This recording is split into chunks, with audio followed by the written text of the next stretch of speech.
Uchagona kubva? Mundibizewo. Wambosvika ipapo sei? Ndandida kuenda kusango. Kusango? Pasango here ipapo? Ndakasvina.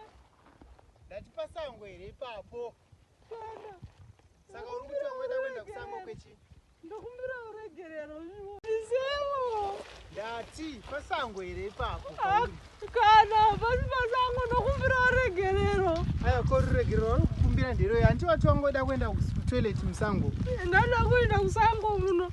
Saka musango imomo? Aiwa musango ndokumbira uregerero. Mupepa muneiko? John, bra plastic iyo. Ngwani une chibage wani?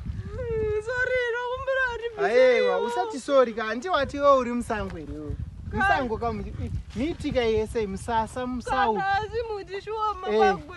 Ndibviseiwo ndaenda kuva. Manje muna anotokwanisa kutokubvisa mauri mugomo. Ndakamata muno ndiri pano wakuva. Teerera inzonze kachisikana.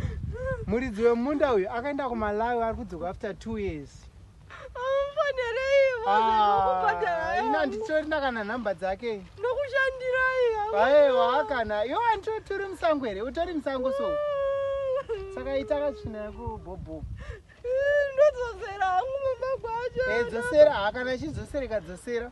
Ndokutoti ubude mo. Andigoni kubva pandakamira pano ndamira. Kwewe wangu uchipinda uchiti uri kuendepi? Unonzani? Senzeni. Uri kwabhuku rekwani? Pamuchaya mombe. Ndiye sabhuku wako? Watumwa nani imomo? Hapana. Hapana kutuma? Nangouya ndoga. Shamwari, saka umu manje umu haubude umu. Utomirira muridzi wacho kuti adzoke kubva kuMalawi kwakaenda.